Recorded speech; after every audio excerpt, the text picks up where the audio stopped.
like I have a reputation among my friends that like, if there's something you want to do and you want someone to do it with, Emmy's the one that's crazy enough. So I had a girlfriend that she had this bucket list that she wanted to do bodybuilding. She wanted to run a marathon. She wanted to do an Ironman. And so she runs this marathon with her friend. And then she says to me, you got to do an Ironman with me. I've only, I said, I barely swim. I can maybe cycle 4 miles, and the max I'm running right now is like 4 to 6 miles.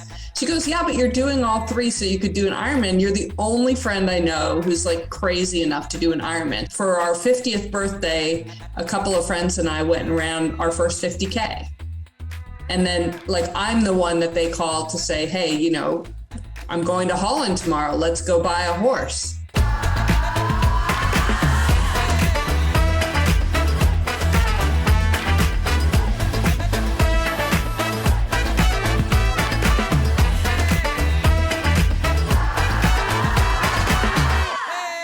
Because I was just half listening. You listen to some podcasts, you're half listening to the intro. You think, well, I know her, I'll just... Yeah, I thought, I know Emmy, I'll listen to her on the podcast. I like Paul, I like Emmy.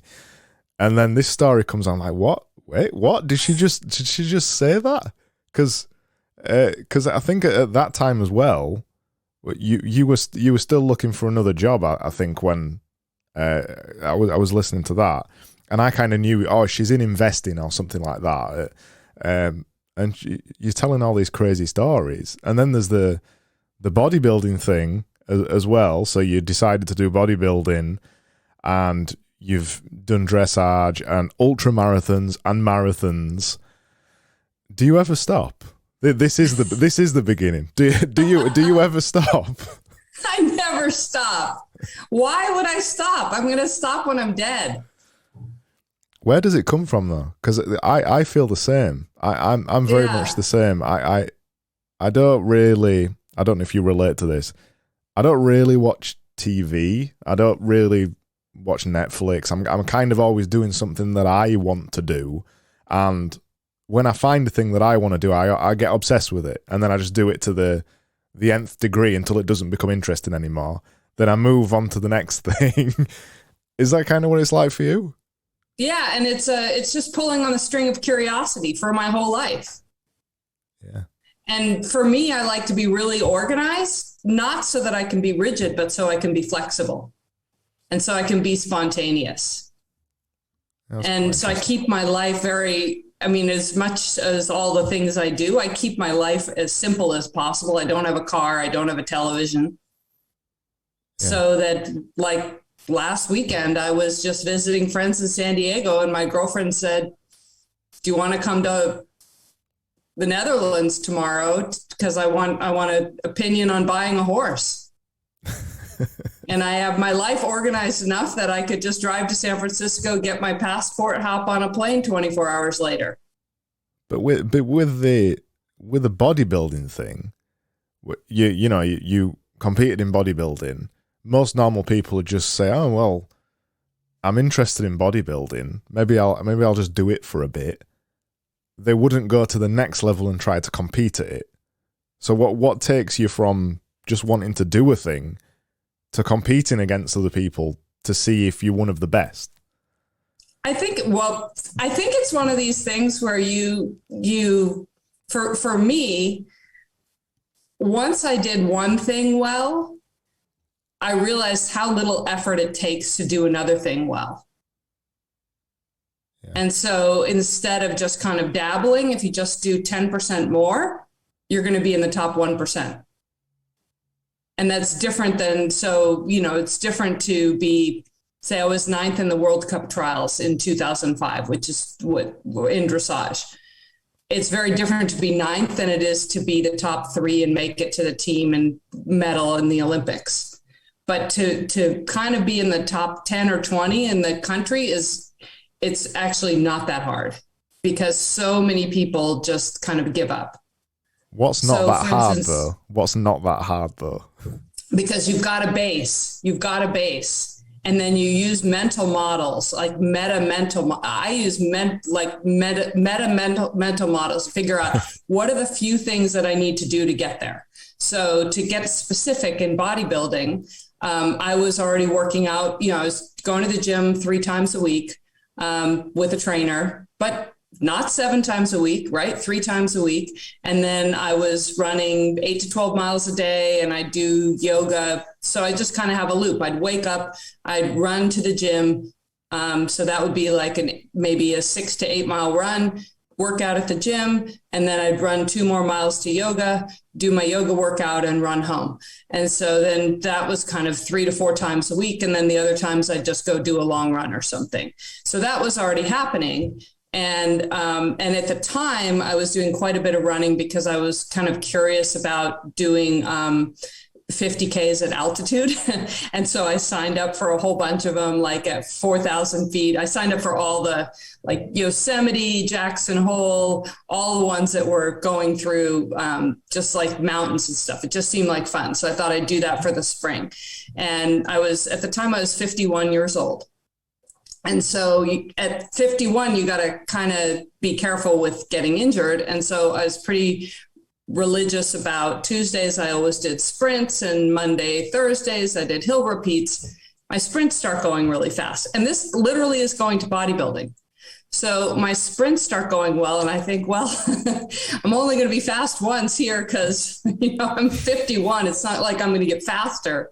And I was timing it, and it was pretty close to what my age group was doing, nationwide. So I thought, well, okay, that's, I could do some training and get a little bit better. And this is like, I was within spitting distance, right? Just on my own. And so I thought if I specialize a little bit, get a trainer, I could do a sprint competition.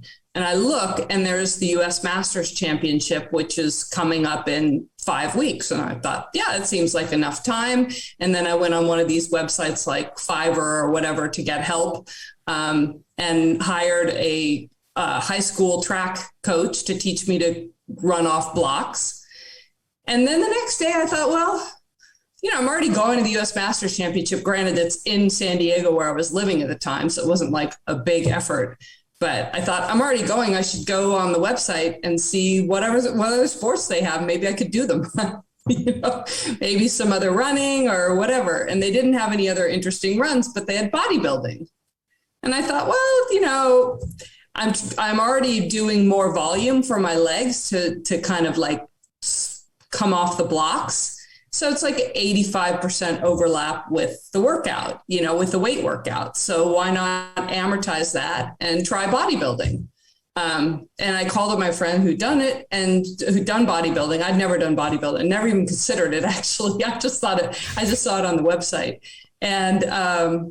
And I said, and my trainer was like, you need 3 months, you need to like really build and do all this stuff. And I'm like, well, I don't really care if I win anyway. I just kind of think it's fun to do it.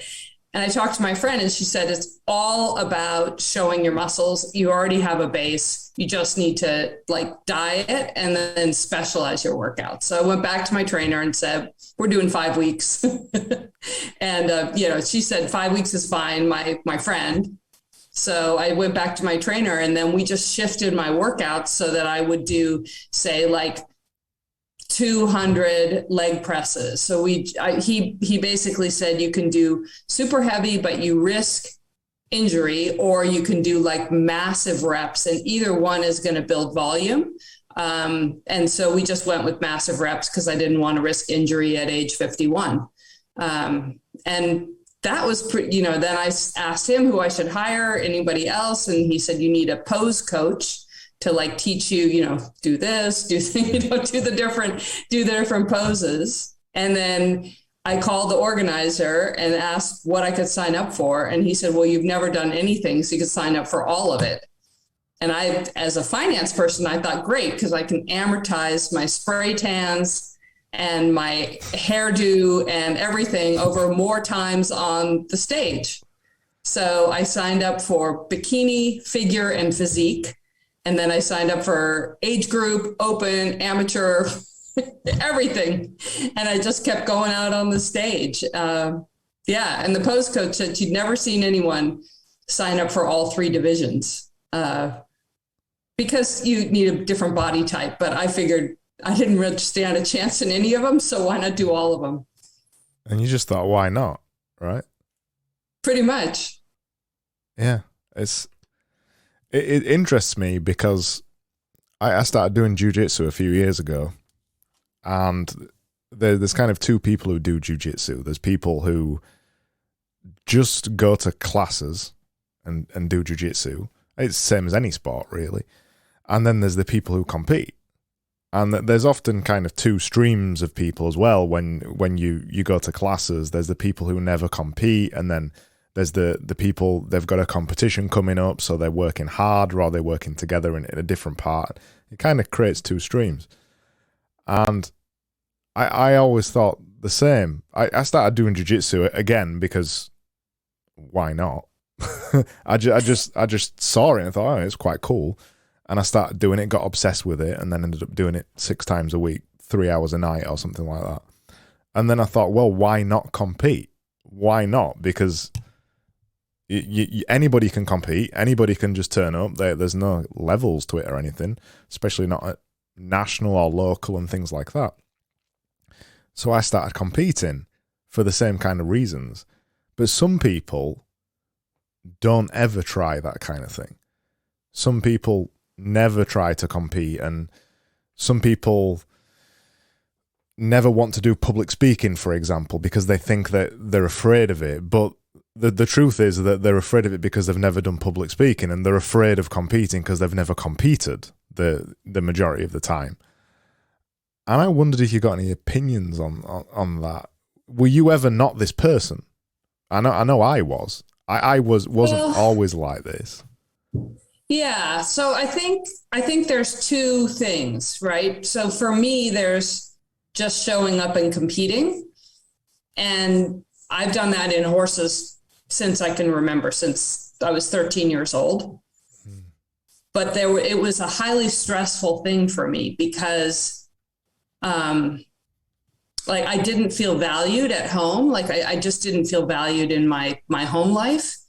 And so I would take that into the competition arena, and I would basically do nearly a perfect test. And then right at the last minute, I would just do some little mistake to get second because I didn't feel like I was a winner.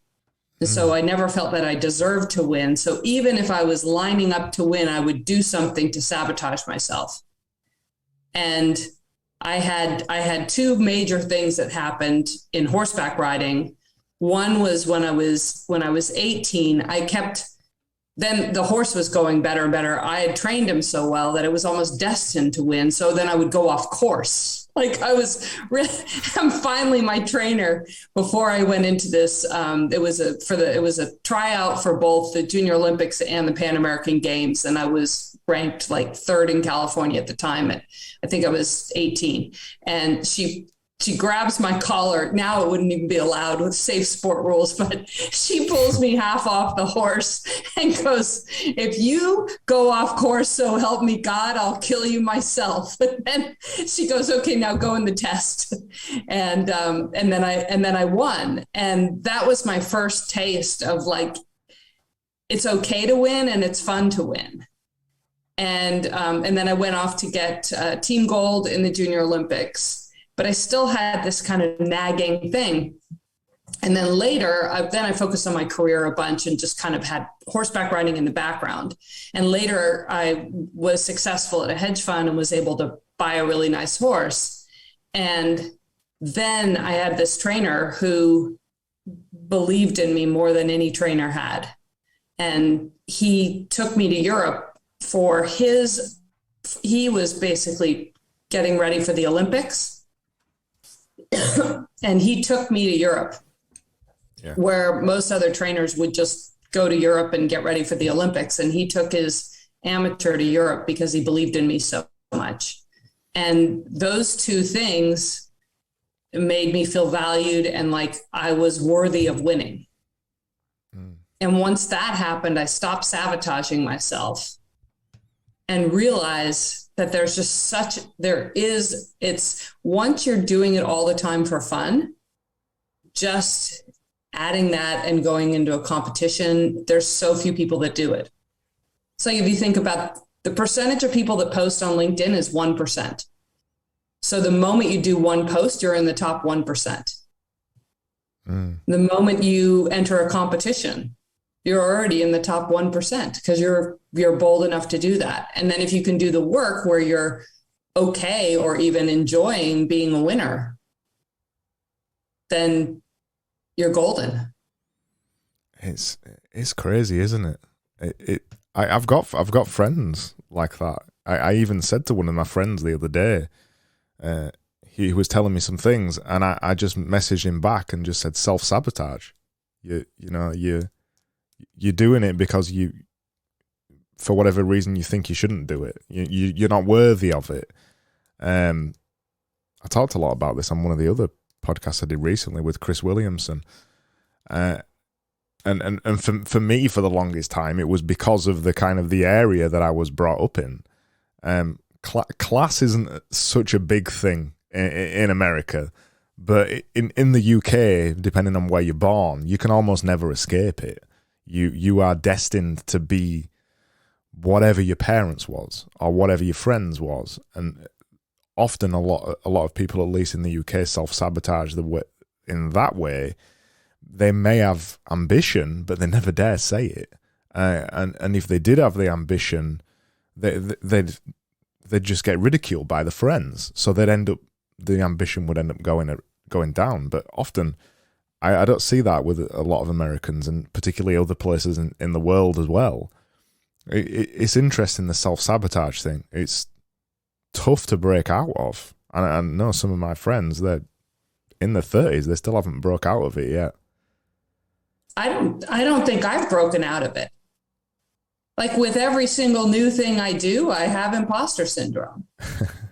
I create a course and then it's just like, well, maybe no one's going to buy the course. And I was just saying to myself the other day, I don't think anyone's ever going to buy my stress course because it's not niche enough. It's not like how to do this. And literally the next day someone bought it. So, I think we call it different things. I think a lot of us call it imposter syndrome, but it's the same thing. It's like not being willing to think, why not me? It's just the mental game, isn't it? Yeah. And I don't think that ever goes away. That is a constant battle for everybody in any arena.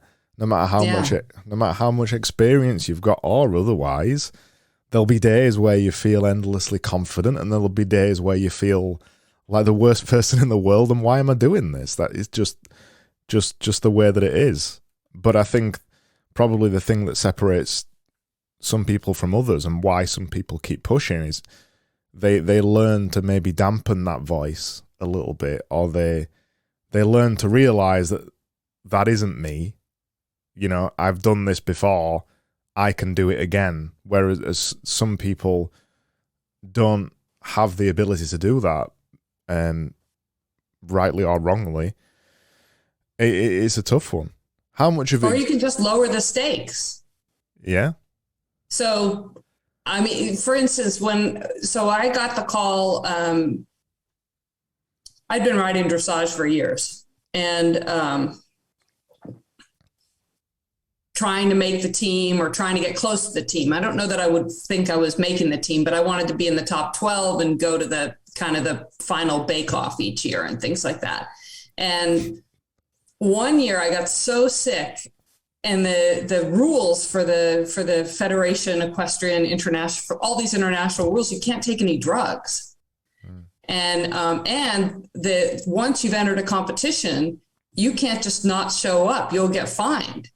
So I had the flu with 104 fever, and I was not allowed to take drugs, and I was not allowed to not ride. I had to ride.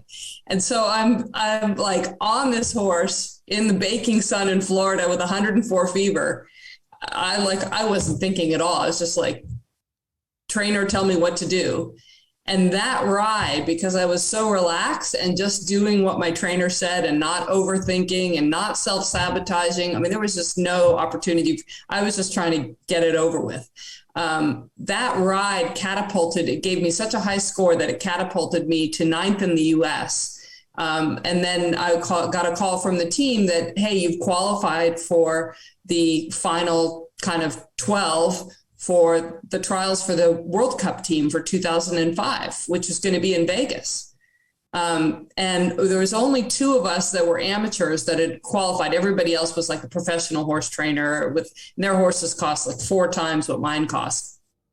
So I called my friend who was the other amateur that qualified. And I said, oh, this is a joke. I mean, there's no way, there's no way that anything's going to happen. We shouldn't even go. And she goes, Emmy, what are you kidding me? She goes, we got to go and show them that, middle-aged women who have other jobs can do this too. So I said, all right, let's go. And we flew our horses from Florida to Los Angeles and competed and had a great time.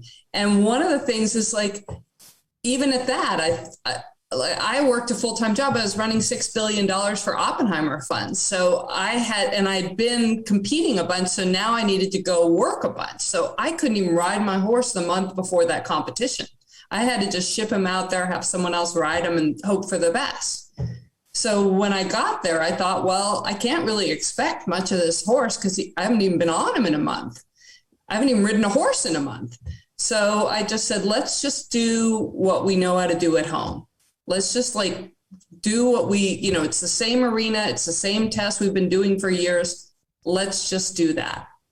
And that ended up being one of my best tests ever. So my 2 best tests ever were 104 fever, not able to think.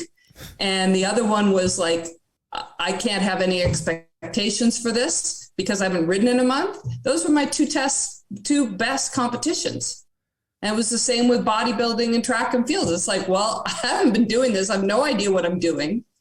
So I'm just going to go out and wing it.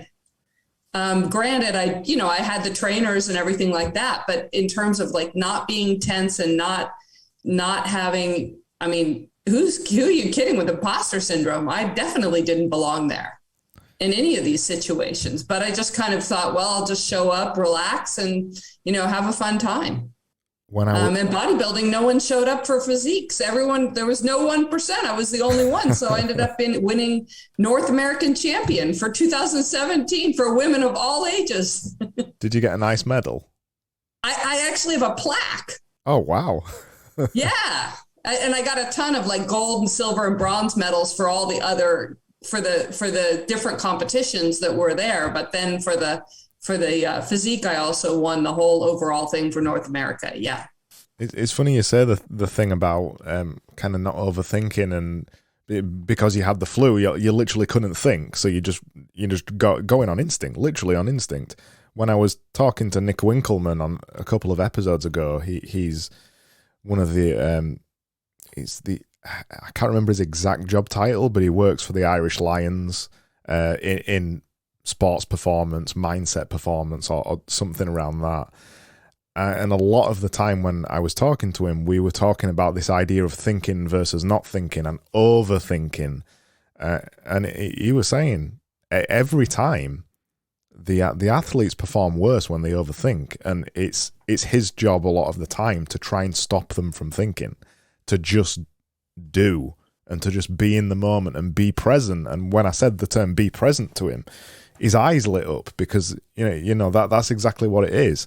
I think back to all the times when I've done sports and things like that. As soon as you start thinking about any of it, you've lost, really, haven't you? Because you're half a second behind everybody else. As soon as you're not working on just pure instinct and just the reactions that you've built up from drilling and practicing and things like that, you're already half a second behind everybody else. So it doesn't surprise me that was the result. Even though you felt terrible, you didn't have the capacity to think, literally. Yeah. So and second guess myself or second guess my trainer. And I think the piece is also, we're a very disembodied society, all of us. we're all on the internet, we're all using our brains, which is great, but we're using our brains by shutting off all the signals from our bodies. And I have so many friends that are like, you're so lucky that you're so aware of what's happening in your body. So I think the other piece is when you're doing any kind of competition, even if it's the stock market, like even if it's something super intellectual, why would you turn off the intelligence of the rest of your body to just use your brain? I agree. It's why if I get the choice between, how can I put this? If I get the choice between an analog experience versus a digital experience in almost anything in my life, I'll choose the analog one. So, for example, a real book versus a Kindle book. Even though a Kindle book, and I do have Kindle books and I use it a lot, even though a Kindle is more efficient, you can highlight things easier, it goes into my read-wise, all that kind of thing, you're disembodied from the experience. And there's just something more of a whole body experience when you sat reading a real book. And even silly things like I don't have an Apple Watch, I wear an analog mechanical watch, just because it connects you to the experience. And I think now as we get more and more into this crazy digital world that we're in, NFTs, crypto, everybody building personal brands online and everybody having the ability to have one, we need to remind ourselves of that even more than ever, I think, because I do often think sometimes, because I know I was there, we're on the precipice sometimes of losing that. If we're not careful, we can go too deep into the metaverse and it's hard to come back out the other side. Yeah, absolutely. And just feel. A lot of people talk about kind of dopamine versus serotonin and having this like balanced chemistry in your brain. 95% of our serotonin receptors are in our gut. And that just tells you, not everything. I mean, you just shut off so much so that's shutting off your satisfaction if you just use your brain, because your satisfaction neuroreceptors are in your gut, not in your brain. So I assume you don't just mean gut as in food, right? I mean, gut is in food. 95% of your serotonin receptors are in your intestines. Okay. So if you eat a bad diet, that a lot of that gets shut off, basically. Yeah. If you eat a bunch of processed foods, you get inflammation of the gut, and then you're less likely to be satisfied in your life. It's crazy. Yeah. But again, it goes back to the embodiment, right? And that not everything can be solved in your brain. You need to move, you need sun, you need relaxation. Yeah, you need to be in the analog world. It's crazy as well that most of this has already been solved, thousands of years ago. Yeah, exactly. Exactly. You read like any classic philosopher or things like that, and you read about how they used to think and walk and things, and most of their ideas came from walking for 3 hours a day. We already know all this. We already know how to eat right. The majority of us, I think, instinctually know what is a good and a bad food. We already know that we should be walking. We definitely know we should be exercising, but some of us choose not to do it. And I don't really know why that is. I can't understand it. I mean, there's you were given this body, why not use it? Yeah. I understand it to some extent, because I was that person probably about 7 or 8 years ago. I was incredibly overweight. I was working myself to death as a designer, running my own agency. I wasn't exercising. I was incredibly unfit. I was, eating whatever I wanted to. And you kind of just get caught in a loop. And the longer you stay in the loop, the harder it is to break out of that. For example, when I did eventually start exercising, I chose to start running. I didn't know anything about diet or exercise or anything. So I chose to start running because I don't know, it's just a thing you pick, isn't it? And I could run half a mile. Sometimes I couldn't even run half a mile, and my chest was absolutely killing me. I thought I was going to die. And that is, it's not like taking a first step. I know I chose a very difficult way to start exercising, but it's hard. It's inertia, isn't it? It's hard to move when you're not already moving. So I stuck at it, and I eventually lost weight and got fit and blah, blah, blah, blah.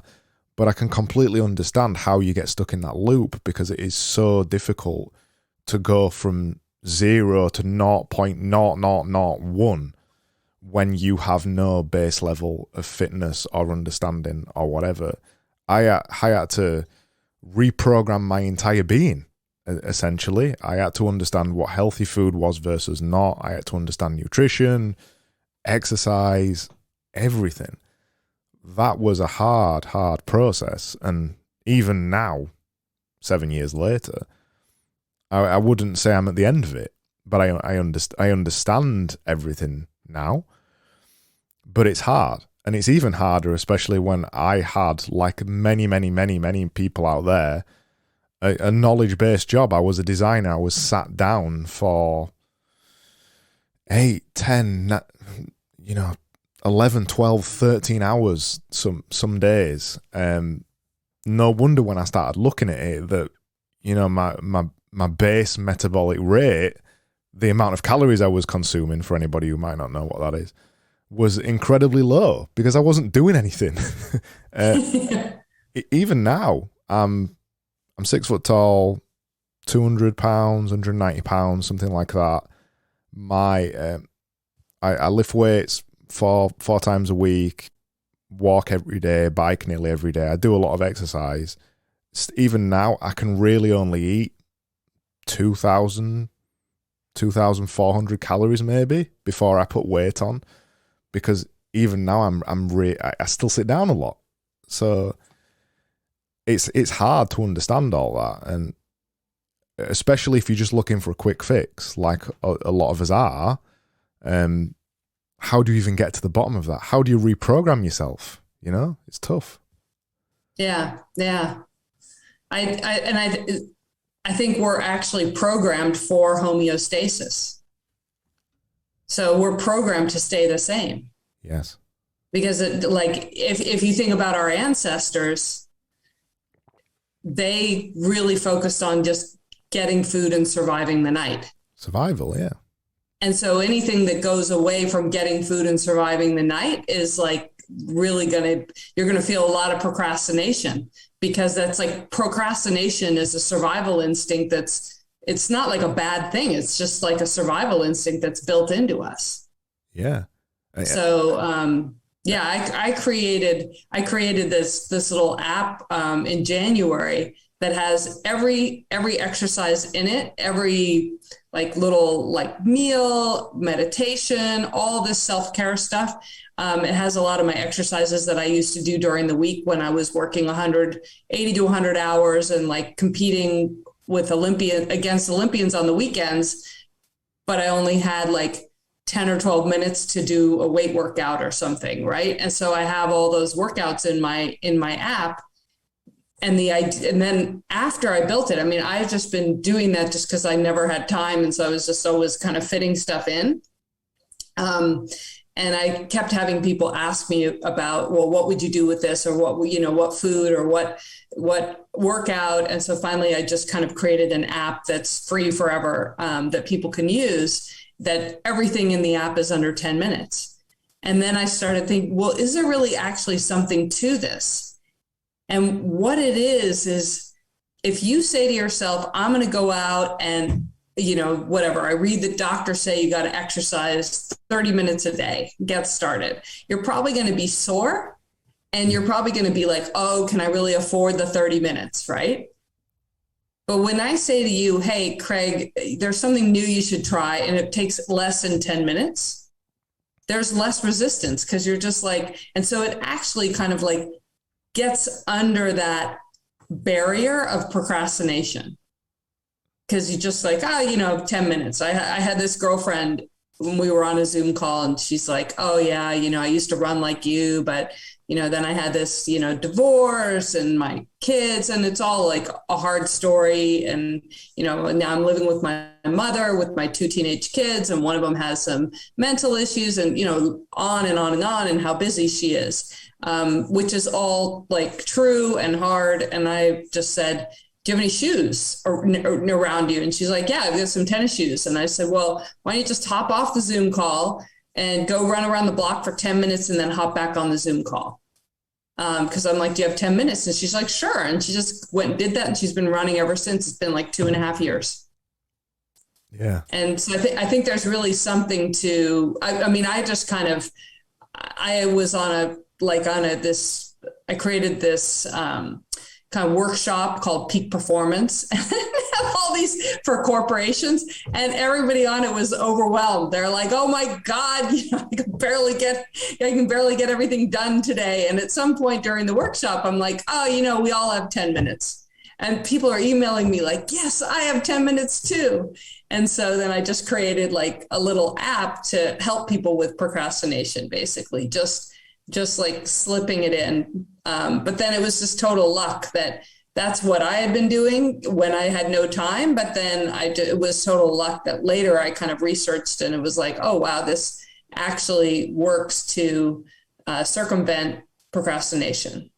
It's the same thing I do, not in exercise, but the same way that I appear to get so much more done than everybody else is that I do small bits of it regularly, daily if possible. Then you're never too far away from the next time that you do it.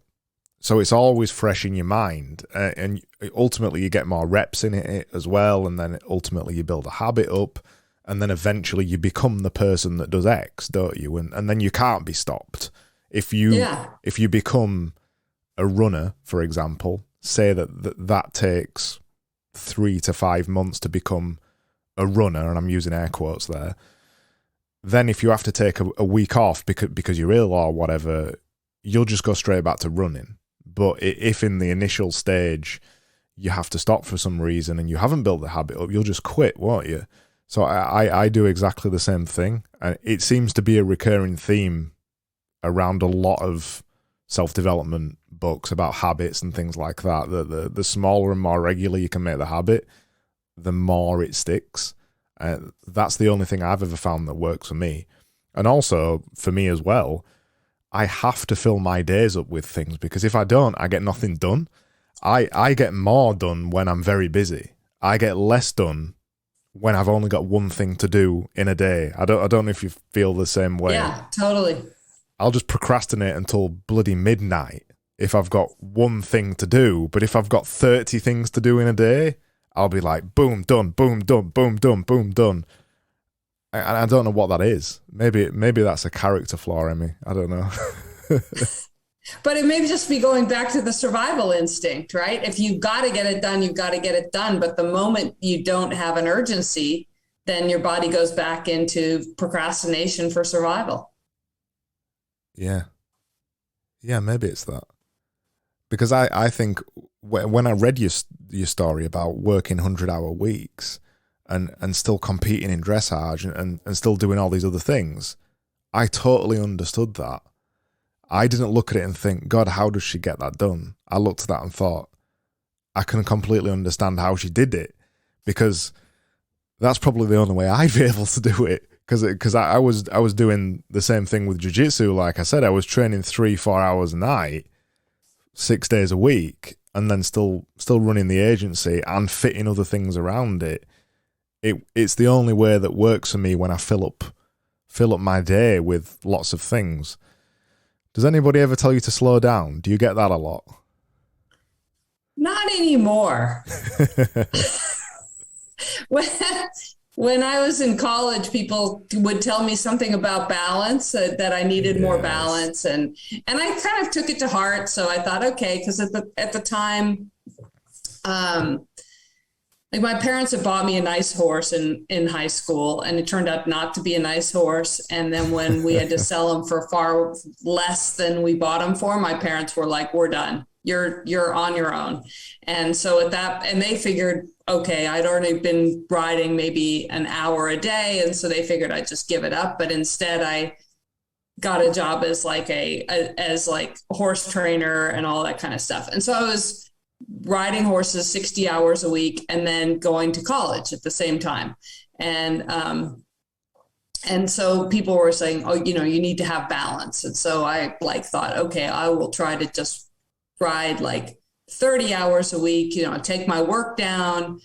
I didn't really want to go to school. I just took the midterms and finals in school, so I didn't have to do that. So then I had a bunch of extra time, and then I would just go home and watch TV at the end of the day and do what normal people did. I was totally miserable. I'm like, okay, I have tried this. This is not for me. I think I made it 3 weeks, and I was like, this is the worst kind of life. I just, some people live it, but it's just not for me. That was my last attempt at balance. And I think I was 17 or 18. Yeah. I've had a few of those stages in my life. I used to get the same. You need to slow down. You need to do less. You work too much. You make yourself busy. That's the one that my girlfriend used to tell me all the time. They don't say it so much anymore. But I've always wondered in me where it came from. And I don't really know that answer. I've always wondered, my parents, they work normal jobs. They're just the normal people, like you were just discussing, are just an average person. They watch TV. They don't do things all the time. And I always wonder, well, is it genetic? Is it genetic, this obsession with always wanting to do more? There's always more things to see. There's always more ways to improve. There's always more things to do, and not necessarily in a way that you want to get better. It's not a perfection thing. It's a curiosity thing. Like you said, it's a curiosity thing. There's always just more to see and more to do. So why would it be any other way? I don't know where that comes from in me. It certainly doesn't come from my parents. Have you got any idea? Well, my mother was an extremely curious person. So, but I think it's something that can be turned on. And so for me, it's been the various influences of my life that showed me the power of curiosity. And then once I saw it, I'm done. And then I get a reputation. So I have one friend, I have a reputation among my friends that if there's something you want to do and you want someone to do it with, Emmy's the one that's crazy enough. So I had a girlfriend that had this is the same one that I just went to Holland and bought a horse with last week. She bought the horse, not me, but she had this bucket list that she wanted to do kind of in her mid 30s of she wanted to act in a movie. She wanted to be the lead role in a movie. She wanted to do bodybuilding. She wanted to run a marathon. She wanted to do an Ironman. And so she runs this marathon with her friend. And then she says to me, you got to do an Ironman with me. And I'm like, well, what about the friend that just ran the marathon? Because I'm only, I said, I barely swim. I can maybe cycle 4 miles. And the max I'm running right now is 4 to 6 miles. She goes, yeah, but you're doing all 3, so you could do an Ironman. You're the only friend I know who's crazy enough to do an Ironman. She's like, my marathon friend, there's no way. And so then for our 50th birthday, a couple of friends and I went and ran our first 50K. And then I'm the one that they call to say, hey, I'm going to Holland tomorrow. Let's go buy a horse. So I start to get this reputation where, my one girlfriend just said, hey, we don't want to get older or sunset into old age. And we did that 50K when we were 50, but now we're 55. I'm like, yeah, let's do another. So I signed up for a 50K, it's the 9th hardest in the US for January of next year, when I'll be 55 and a half. Yeah. So I think that's the thing is once a few people turn on that curiosity, then you get known for that. And then everyone, when they want to do something new and interesting, you're the first person they call. What about just doing 55K at 55 and 56K at 56 and just keep increasing. Oh, don't tempt me. Don't tempt. My first 50K, I was so pissed because, 50Ks, they're all trail runs, right? And so they're not like exact. It's like when the loop comes around. Yeah. And so it was only 30 miles, which is like 49K. So I actually like ran more so that on my watch, it was 50K. And the one in Catalina is like 32 miles. So it's actually a little bit more. It's probably like 52K. So I probably will run before it to make sure it's 55. Absolutely. I've always thought about doing an ultra marathon. That's one of the things on my bucket list. I don't fancy a marathon. I fancy an ultra marathon. It's much easier. Yeah, I think that because I did a half marathon. It was horrible. It was horrible. I could barely stand up at the end of it. I mean, I'm not naturally built for running long distances anyway. Like I said, I'm 200 pounds, 6 foot. It's not really my natural habitat. I'm not either.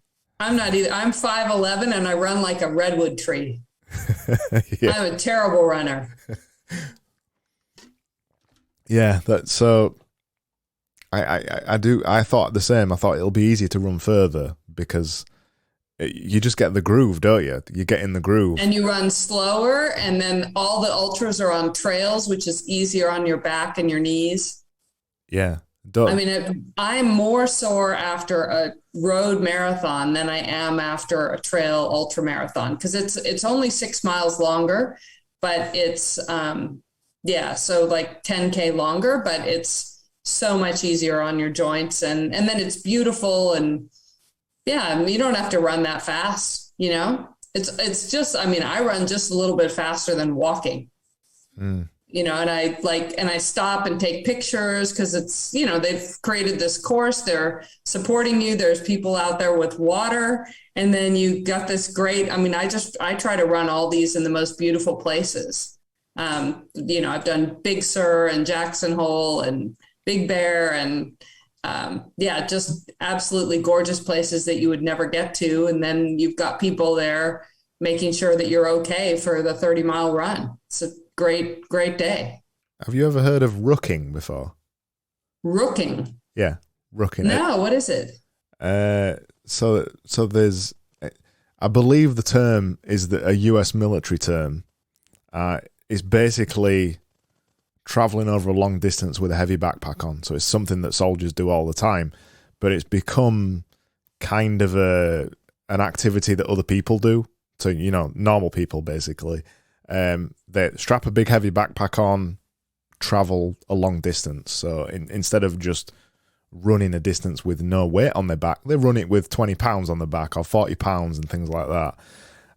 There's a brand called Go Ruck. They make bags basically. They make rucksacks, and they do a lot of these rucking events. I just wondered if you'd ever tried it. I was thinking about trying it. There's a fairly famous one in the UK called the Fan Dance, and it's basically the route of the SAS Selection. Down in the Brecon Beacons in the UK, it's where they do all the SAS Selection, which is incredibly tough, ridiculously hard. And they do a backpack race. Basically, you've got to put a heavy backpack on. It's got to be, I think it's 50 pounds. I think it's got to be 50 pounds. I can't remember the distance, but it's pretty damn far. And you've got to run it around the Brecon Beacons, which is mountains. Basically, that's where they do the SAS Selection. Sounds like fun. It does. I haven't done that, but I went on this trail called the Alta Via through the Dolomites, which is kind of like the Italian Alps. Yeah. And it was another random thing where I was thinking, I'd love to go like on a beautiful hike. And so I went on the REI website. Websites are going to be the death of me. I go on and I see this gorgeous picture and I'm like, yes, sign up. And I don't know, it's whatever, like a week-long walk or something like that. And then I said to my girlfriend, you got to come to this. And then later she said, did you realize how like, this is one of the hardest rated REI hikes in the world. I said, no, I just looked at the picture and paid the amount. I didn't read anything. I just saw it was a beautiful picture. And, but the end of it, you basically are running, or, well, you're supposed to walk with these heavy packs. But it was just so gorgeous. Looked like perfect trail running. And so you have your next day clothes and things like that. I don't think mine were 50 pounds, but you basically are carrying your luggage. So you're supposed to walk. But the guy, the first day, he was like, I can just see you're chomping at the bit and you're looking at this, you're looking at the terrain. He goes, I can tell you're a runner, aren't you? And I said, yeah. And then he told me like the next few turns, and then I would run a couple miles ahead just with my headphones and my luggage basically on my back. But I didn't know it was a competition. I just thought it was really cool. It's just so beautiful to run. But I don't think I ever ran with 50 pounds. That sounds hard. I was just trying to find it. I think it might be half of that for women or something. Well, then I think I have. Yeah. not on purpose, but just, I had to carry my luggage and I wanted to go on a run. So yeah. Here we go. I've found it. So the Fan Dance Race Series has a summer and winter edition. So you can do it in the summer. Nice. Yeah. Do it in the lovely, well, horrible summer probably, or horrible winter, as per SAS Selection, and it is made up of the following event evolutions: load bearing and clean fatigue. The Fan Dance test is 24 kilometers, so that's how long it is. And then there's another one, the double tap challenge. Obviously, it's all soldier jargon. You do 2 fan dance attempts, so 2 24K attempts over as many days as you want. And then there's another one that's staged over a night on an enhanced route. You've got to direct yourself as well, by the way. There's nobody to direct you, so you've got to nav yourself. Or there's one that's called the Black Edition, which is the fan dance followed by fan dance exercise high moon. Don't know what that is. And then there's a rest period of several hours between the two of them. It looks insane. It doesn't say how heavy the pack's got to be. There's some information on here somewhere. It tells you exactly what you have to put in your pack. There's certain things that you've got to put. So it's not just a weight. It's certain things to make it awkward and to make it as close to the SAS Selection as possible, basically. Just sounds crazy. Sounds fun, but yeah, crazy.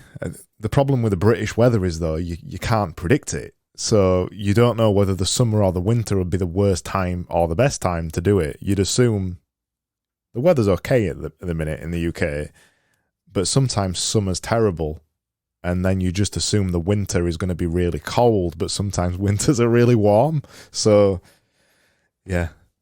I don't know. Yeah, it's really, I went on this hike, kind of a 5-day camping trip through this mountain range called the Wind River Range in Wyoming. And my guide, she was a silver medalist for the World Championship for this thing where you actually run up a 4,000-foot mountain with ski boots, and your skis are on so you have a pack with your skis, and you're in ski boots, and you run up 4,000 feet, and then you ski down it. Wow. And your time is the whole loop. And they're heavy as well. Well, yeah. Plus you have all your other gear, right? So she's carrying everything, and then you're running in awkward ski boots, and then you're skiing down in them. And crazy. And the training for it, she lives in Jackson Hole, Wyoming, and she runs up the 4,000-foot mountain and skis down it 2 to 3 times per day. So that's running up a mountain covered in snow as well, which is incredibly difficult to even walk in, let alone run in. Yeah, that's insane. Yeah. I mean, it's incredible. I mean, and that goes back to the curiosity thing, right? Like, who thought of that as a race? It's insane. It's got to be curiosity. There's no other sensible reason why you do that, is there? Especially repeatedly. And then not only are you going to do it in some kind of event at some point, you've also got to train. And the only way to train is to do the thing. And so, yeah, that's just nuts. Yeah, she said to me, if she's got a lot of energy and gets up early, she'll do 3 rounds. And if she doesn't, then she'll do 2. Wow.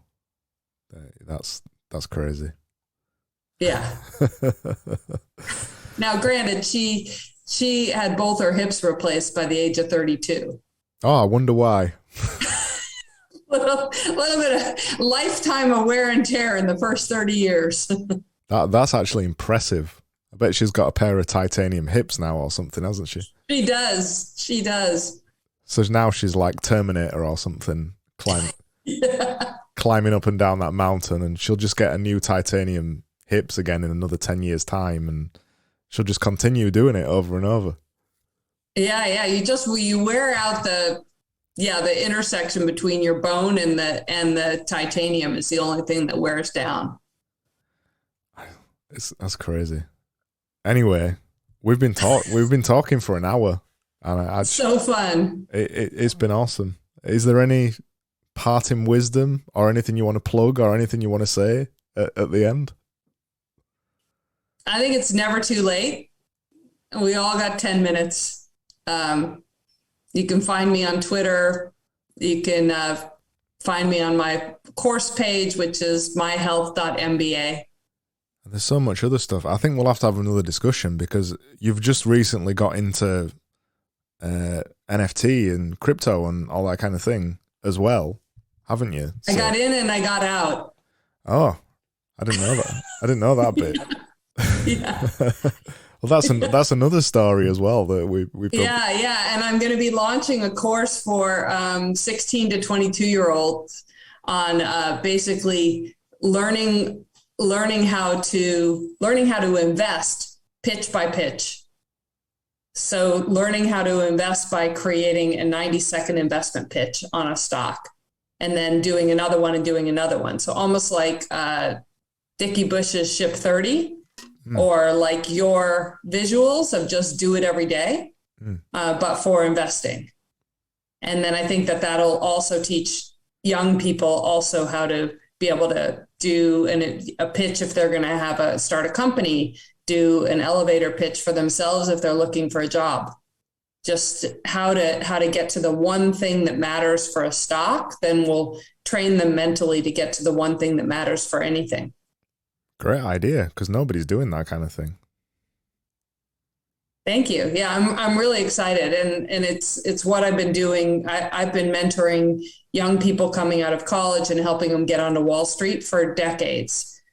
So I'm really excited to kind of take my 25 years investment experience and my 20 some odd years mentoring, teaching students how to do this and kind of put it into an online course and community. 50 years, 55 years of dressage or whatever as well. So the net of it is I'm old. You're incredibly experienced, incredibly inspiring, and incredibly fun to talk to. That's the way I'd put it. Thank you, Craig. Cheers, Emmy. All right, thanks.